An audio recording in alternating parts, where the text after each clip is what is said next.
اللي زي خالد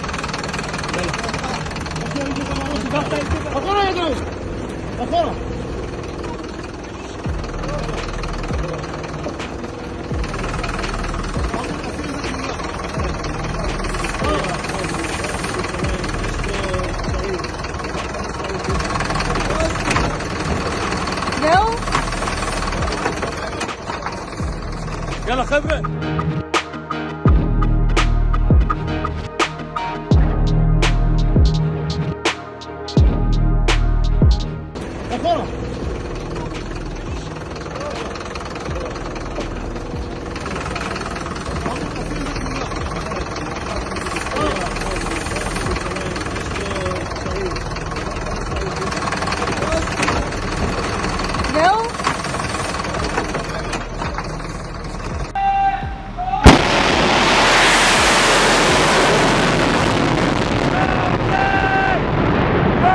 If you can come in here on what next in Iran. As we just mentioned, Israel has said boots on the ground is ruled out completely. Same is the case with the United States as well. We spoke about regime change and whether that is a possibility at all. But multiple experts have also pointed out that Iran comes with its own set of challenges. It's not going to be easy, and just taking out Khamenei is not the end of a regime change or the end of the hostilities with Iran. Yeah, you're very right, Pratibha. This is, a layered issue, and let me deal with a couple of things here. Number one, as far as the internal situation in Iran is concerned, I think it was a very serious miscalculation, in my view, now on the part of the United States and Israel to think that if the top leadership is eliminated, that a regime change will take place, that the whole country will rise up against the Islamic leadership. I think they should have realized, they should have known that, this is a government that has been constructed, that has faced multiple challenges over the years. And, whether they are political challenges or they are military challenges, they have faced and they have been able to deal with it. There is a big infrastructure that has been created, and ideologically, the people are very, very committed and very motivated. So we've seen that very correctly that, as far as Iran is concerned, as soon as Ayatollah Khamenei was eliminated, you have a guardianship council with Masoud Pezeshkian, who is the president, also the Chief Justice of the Iranian Supreme Court, and one of the representatives of the clergy from the guardianship, from the committee of experts who's been appointed. And they are the ones who will be running the state of, the affairs of the state going forward. So I don't think there is going to be that sort of, complete crumbling down. There is no Venezuela to be seen here, and this is continuing, and that is what we have witnessed over the last 2-3 days that the war has been going on, that there has been no let-up whatsoever as far as the response of Iran is concerned.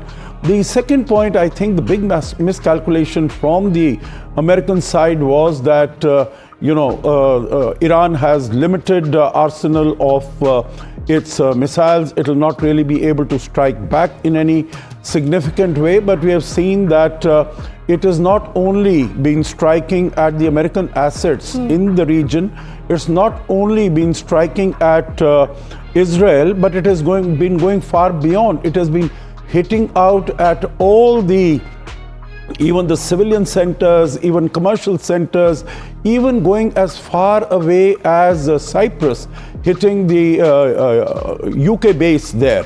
So it is expanding, it is widening the region. That is what it always wanted. And basically the calculation from Iran was that these countries would be able to apply pressure on the United States to curtail the operations against Iran.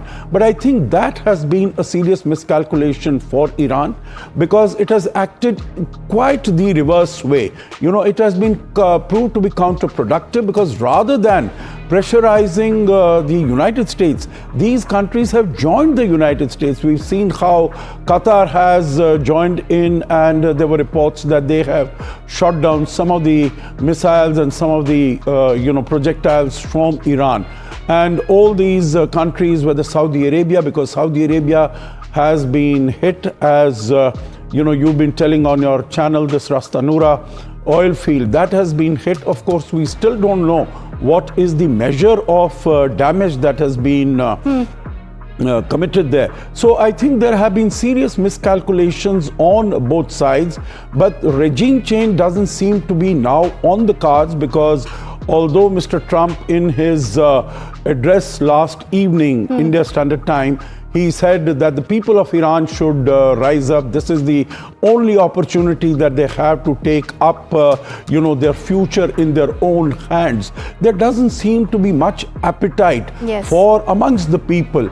And we have seen that this regime in Iran, this is consolidating, at least so far. Once their missiles and drones start running out, I think that is when we'll have to wait and see as to what approach the Iranian government takes. The last point I'd like to make here is, whatever Iran has said that the Strait of Hormuz is blocked, America has said it is not. But actually, there are 150 ships, 50 tankers in the Persian Gulf. They are not venturing forth.